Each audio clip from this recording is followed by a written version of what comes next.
Hello water signs, welcome sa aking channel Divine Queen Tarot PH. Alamin natin ang messages, energy gabay para sa September 18 to 24, 2023 for water signs, Pisces, Cancer, and Scorpio. Excuse me. So marami pong salamat sa lahat ng nagsusubscribe sa aking channel, nagpa-follow. Para sa mga hindi pa nakasubscribe, guys, subscribe na po kayo para dumami pa tayo sa ating channel. So, yan pa natin, guys. Okay. For this week, ayan, nakafocus kayo sa inyong pamilya para ipadama lahat ng pagmamahal na meron kayo sa inyong mga anak, sa inyong mga asawa, kaibigan, sa inyong trabaho, ano. For some of you, yung mga katrabaho nyo is para sa mga wala ng mga pamilya. Ayan, nakafocus kayo sa inyong kaibigan, katrabaho, na talagang tinuturing nyo na sila bilang inyong pamilya. So, for some of you, sync with the moon. So, may mga iniisip kayong bagay na talagang, at ninilay-nilay talaga kayo, no? And dinudulog nyo talaga kung ano man yung problema nyo sa universe, no? So, for some of you, ayan, for this week, ayan, may mga celebration siguro, pagbisita na magaganap ngayong linggong to. At ayan, nagluluto kayo ng masarap na pagkain na ibibigay or ipapatikim nyo yung mga inyong mga, yung mga specialty nyo sa taong bibisita sa inyo, sa inyong pamilya. Ayan, or may nalaman kayong mga bagong, meal na talagang ginaya nyo sa internet at sinutrinay nyo mismo sa inyong tahanan. Ayan.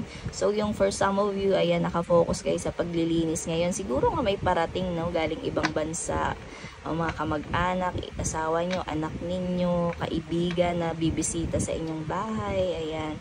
Or kailangan nyo na lang talagang maglinis, no, ng inyong tahanan dahil ngayong linggo lang yung time para makapaglinis-linis talaga kayo or maluwag yung inyong oras. So, tingnan pa natin.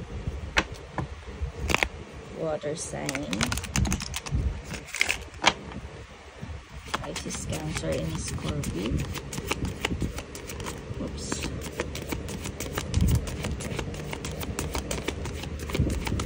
Oops. So, we have here, unleash your creativity. So, yung pagiging creative nyo siguro is talagang nasa pagluluto, no? So, pwede nyo yan i-share sa ating social media para, alam nyo yun, nag-e-enjoy na kayo, kumikita pa kayo, or na-i-share nyo pa sa ibang tao kung ano man yung pagiging creative nyo sa inyong pagluluto. Siguro napakasarap nyo talagang magluto, or ang dami nyong nalalaman through social media at talagang na-e-improve ang inyong pagiging creative sa pagluluto, mas nagiging alam mo yun, mas masarap pa. Masarap na nga kayong magluto. Mas lalo pang sumasarap dahil sa mga napapanood nyo. So, andito rin talaga yung ating home. Ayan, siguro talagang may paparating tayong mga bisita, no? Or ikaw tong darating na pupunta ka sa mga kaibigan mo. At ayan, pagluluto ka ng masarap na pagkain. Ayan. So, for some of you, no, may mga signs na kayong nakikita sa inyong panaginip or either personal, na siguro may mga minamanifest kayo sa inyong sarili, mga gusto ninyo, no, na andyan na yung sign, binibigyan na kayo ng sign ng universe, and mag-focus kayo doon, no, kung ano man yung mga minamanifest ninyo. So, have courage kung ano man yung mga decision na pinagdidesisyonan nyo sa buhay, kung ano man yung struggle na pinagdadaanan nyo ngayon. Water signs, have courage to face all the nakaganapan sa iyong buhay, So, tignan pa natin. For water signs. So, ano ba itong courage na kailangan ni water signs, no? Bakit kailangan niya ng courage? Ano ba yung mga struggles na pinagdadaanan mo ngayon, water sign?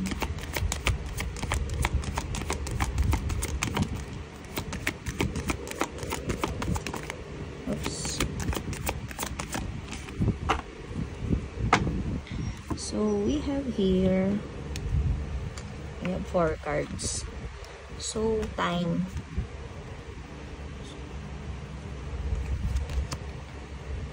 Falling. Okay. So, wala kang courage. Ito yung kailangan mo ngayon, ngayong week na to, water signs. Kailangan mo ng courage, no? Kasi, sailing. May mga nangyari from the past. May mga nangyari from the past, ano, na hindi mo kayang harapin ngayong present. No, may mga nagawa ka sigurong mali, may mga problema from the past na hindi mo hinaharap, no, wala kang courage to face this problem, or kung ano man yung na-experience mo yan, naging biktima ka ba ng kung ano-anong bagay, masasamang bagay na wala kang courage, ano, para harapin. Kasi alam mo, andito ang time, water signs, no? Hindi mo na maibabalik yung oras na yan, kung ano man yung pagkakamali na yan, kahit gusto man baguhin, no? Iniisip mo kung maibabalik mo lang yung oras na ganito ganon, babaguhin mo, no, kung ano man yung decision or yung nangyari dyan sa panahon na yan. Pero sinasabi ng cards is hindi mo na maibabalik yung oras. So ang kailangan mo na lang ngayon, mag-move forward, patawarin mo yung sarili mo, magpatawad ka ng tao. Water signs, no, dahil ano na yan eh, talagang nakalipas na yan, wala na tayong magagawa dyan. Acceptance na lang talaga ang kailangan natin dyan, forgiveness. Mag-move forward ka na, kung ano man yung takot na nararamdaman mo, ialisin mo na, no? So, we have here also, lumabas din ang ating the doctors. Baka may mga bagay ka ring bisyo or temptation na nangyari from the past, na until now, no, ginagawa mo pa rin, lalo na yung mga bisyo na kailangan mo ng alisin, no? So, kailangan mo din dito ng doctor, kailangan mo magpag-check up, baka may mga nararamdaman ka ng kung ano-ano, ano, or nabuntis ka ba nang hindi mo ginusto, no? So, pa-check up ka, or may sakit na kung anumang sakit yan na nangyayari ngayon sa'yo dahil from the past, no? Kung ano man yung ginawa mo from the past, so kailangan mo rin ng talagang magpa-check up. Baka for some of you, buntis talaga, no? I can feel malakas yung energy na buntis, or may anak ka na siguro na hindi anak ng kinakasama mo ngayon. So, mag-comment na lang kayo, guys, or keep it in yourself. So, pray kung ano man yung negative energy na nararamdaman ko sa inyo, water signs. So, tignan pa natin more messages for water sign, please.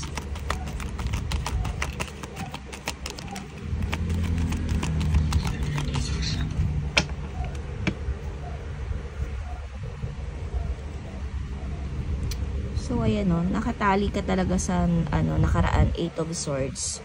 So, it seems like you're blocked, but you can still take a step. So, naka-block ka nga, no? Yung mga negative energy, negative na experience mo from the past, andyan pa rin sa'yo, hindi mo pa rin pinapakawalaan.